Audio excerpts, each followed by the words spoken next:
গত 3 দিনে বাংলাদেশের উজানে ভারতের আসাম ও মেঘালয়ে প্রায় 2500 মিলিমিটার বৃষ্টি হয়েছে। এই বৃষ্টির পানি ঢল হয়ে বাংলাদেশের সিলেট বিভাগের সব কয়টি জেলায় প্রবেশ করছে। সরকারের বন্যা পূর্বাভাস ও সতর্কীকরণ কেন্দ্রের পূর্বাভাস বলছে, আগামী 3 দিন উজানে ভারতীয় অংশে ও বাংলাদেশি অংশে ভারী থেকে অতি ভারী বৃষ্টি অব্যাহত থাকতে পারে। ফলে বন্যা পরিস্থিতি আর অবনতি হওয়ার সম্ভাবনা রয়েছে। অন্যদিকে দেশের উত্তরাঞ্চলেও প্রধান নদী তিস্তা ও ব্রহ্মপুত্র নদীর পানি দ্রুত বাড়ছে। এরই মধ্যে তিস্তা অববাহিকায় 4টি জেলায় নিম্নাঞ্চলে বন্যার পানি প্রবেশ করেছে। লালমনিরহাট, নীলফামারী, রংপুর ও কুড়িগ্রামে বন্যা পরিস্থিতির দ্রুত অবনতি হতে পারে বলে মনে করছেন বন্যা পূর্বাভাস ও সতর্কীকরণ কেন্দ্র। ব্রহ্মপুত্রের পানি যমুনা দিয়ে নামার সময় 3-4 দিনের মধ্যে বগুড়া, সিরাজগঞ্জ ও টাঙ্গাইল পর্যন্ত বন্যার পানি চলে আসতে পারে। এদিকে বন্যা পরিস্থিতি অবনতি হয় সিলেট বিভাগের বেশ কয়েকটি এলাকায় যোগাযোগ ব্যবস্থা ভেঙে পড়েছে। টেলিফোন নেটওয়ার্ক অকার্যকর হয়ে গেছে। বিদ্যুৎ বিভাগ থেকে নিরাপত্তার স্বার্থে ও দুর্ঘটনা এড়াতে সিলেটে বিদ্যুৎ সংযোগ বিচ্ছিন্ন করে দেওয়া হয়েছে। ফলে সিলেট বিভাগের কার্যত সারা দেশ থেকে বিচ্ছিন্ন হয়ে গেছে বলা যায়। এ ব্যাপারে জানতে চাইলে বাংলাদেশের প্রকৌশলী বিশ্ববিদ্যালয়ের বন্যা ও পানি ব্যবস্থাপনা ইনস্টিটিউটের অধ্যাপক সাইফুল ইসলাম গণমাধ্যমকে বলেন, সিলেট বিভাগে গত কয়েক যুগের মধ্যে সবচেয়ে বড় বন্যা শুরু হয়েছে। 2-3 দিন এই বৃষ্টি ও বন্যা চলতে পারে।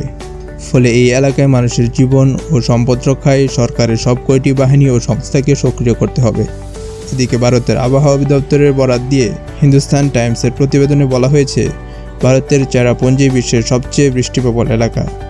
গত 24 ঘন্টায় সেখানে 972 মিলিমিটার বৃষ্টি হয়েছে, যা জুন মাসে 122 বছরের মধ্যে সবচেয়ে বেশি। গত 3 দিনে সেখানে প্রায় 2500 মিলিমিটার বৃষ্টি হয়েছে। এটিও গত 27 বছরের মধ্যে 3 দিনে সবচেয়ে বেশি বৃষ্টিপাতের রেকর্ড।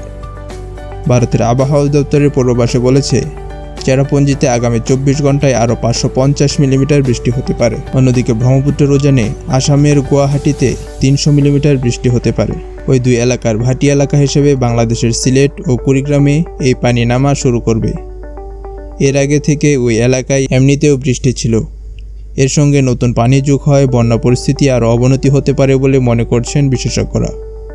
এদিকে বন্যা পূর্বাভাস ও সতর্কীকরণ কেন্দ্রের হিসাবে আজ সকাল থেকে সিলেট বিভাগের সবকটি নদ নদীর পানি ও উত্তরাঞ্চলে তিস্তার পানি বিপদসীমার উপর দিয়ে বইছে। বন্যা পূর্বাভাস ও সতর্কীকরণ কেন্দ্রের নির্বাহী প্রকৌশলী আরিফুজ্জামান ভুইয়া গণমাধ্যমকে বলেন, সিলেট বিভাগের বন্যা পরিস্থিতি আরও 2-3 দিন অবনতি হতে পারে। উত্তরাঞ্চলের বন্যা পরিস্থিতিও খুব দ্রুত খারাপ হতে পারে, কারণ উজানে ভারী বৃষ্টি শুরু হয়েছে। বাংলাদেশের ভেতরেও বৃষ্টি চলছে। এদিকে রাজধানী সহ দেশের বেশিরভাগ এলাকা জুড়ে আজ সকাল থেকে বৃষ্টি হয়েছে।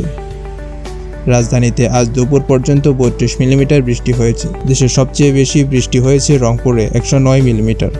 আগামী 24 ঘন্টায় বরিশাল ও খুলনা বিভাগের কয়েকটি স্থানে এবং দেশের বাকি এলাকায় বেশিরভাগ স্থানে মাঝারি থেকে ভারী বৃষ্টি হতে পারে। এর মধ্যে উত্তরাঞ্চল ও সিলেট বিভাগের কোথাও কোথাও ভারী থেকে অতি ভারী বৃষ্টি হতে পারে।